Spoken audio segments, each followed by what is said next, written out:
म्हणतात ना, प्रेम आंधळं असतं. प्रेम हे प्रेम असतं, तुमचं आमचं सेम असतं.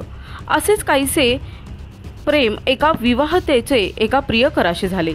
एकमेकांशी एकनिष्ठ राहू अशा लग्नाच्या आणाभाका घेतल्या. त्यातून अनैतिक संबंध प्रस्थापित झाले. याची माहिती पतीला मिळाली. त्याने तिच्याशी तलाक घेतला आणि प्रियकरानं देखील धोका दिला.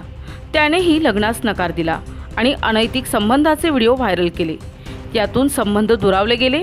अशीच घटना नांदगाव तालुक्यातील बोलठाण येथे घडली असून याबाबत नांदगाव पोलीस बुलढाणा येथील एका तरुणावर बलात्काराचा गुन्हा दाखल झालाय.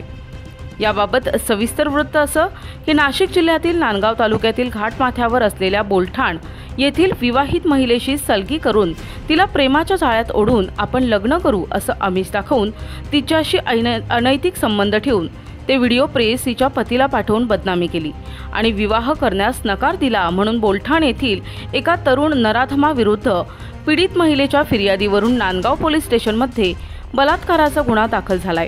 वैजापूर तालुक्यातील माळी सागज येथे माहेर असलेले बोलठाण येथील तरुणाशी विवाह झाला. सासरी बोलठाण येथे एका तरुणाशी सूत जुळलं. त्यानं प्रेयसीशी लग्नाचं आमिष दिलं.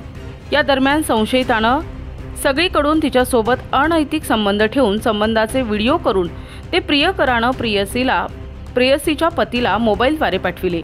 याची माहिती फिर्यादीच्या महिलेच्या आत्ते बहिणीला पीडित महिलेला सांगितली.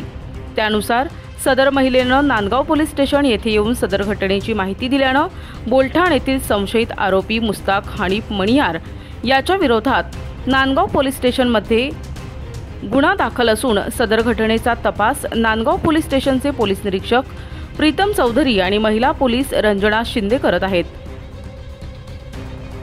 प्रतिनिधी मुक्ताराम बागुल, महाराष्ट्र समाचार, नांदगाव.